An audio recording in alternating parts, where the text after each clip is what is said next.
Roger Liu is with us. Amjad Ayub Mirza is also with us. I'm just going to go across to them and then go back to General Asthana and also Ambassador Parthasarathi. But Dr. Roger Liu, how would you see these developments? India standing up and also mobilizing or reorienting its troops and giving and clearly calling out China as the adversary to watch out for. Does that also mean that the world will stand up with India now? Because this has also got to be a concentrated, multi-pronged effort and comprehensive in terms of taking down the CCP. Yes, I think the world is standing with India right now. As we can see that several months ago when Joe Biden has go back to the position of a U.S. president, actually he tried to revive the ally system that has been forgotten by Donald Trump for the past 4 years. So, well, I think the general direction is very clear that the U.S. is trying to get into competition, well, be it business competition, technological competition, or the most importantly, the strategic competition with China.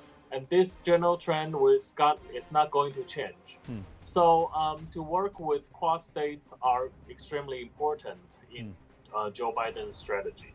So India is the most important piece on the grand chessboard, and U.S. and the Western countries are going to strengthen the collaboration with India, well, through Quad framework especially. And U.S. now has started to understand the threat that China has been posing through BRI. Because BRI in its first place was designed, well, BRI has two prongs. Well, like Amit has pointed out, the first thing is, well, the first thing to start BRI is economic. They want to digest the overproduction of China during the economic depression of 2018. They have to keep their economic growth rate because, like you said, it's an autocracy. The only way that the Chinese autocracy can remain their legitimacy among their own people, well, first is economy. They have to keep economy keep them growing so that the people will not go to them and say, well, we are running out of money. The second thing is that they have to keep the people think that the Chinese Communist Party is the only party that has the legitimacy to run. Well, another way to do that is through conflict. They want to incite all the conflict along the borders so that they will divert the people's attention to the domestic affairs. So that's the two things. And China tried to surpass the modern containment posed by the U.S. when the U.S. has been talking about pivot to Asia in 2015. The U.S. has been talking about the Trans-Pacific Partnership.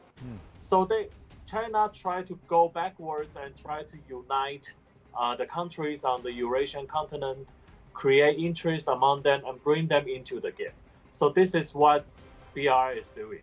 But locally, BRI is very important to India is because, well, China tried to, by investing politically and economically to the states, which is important to us, like Sri Lanka, like Nepal, they try to do that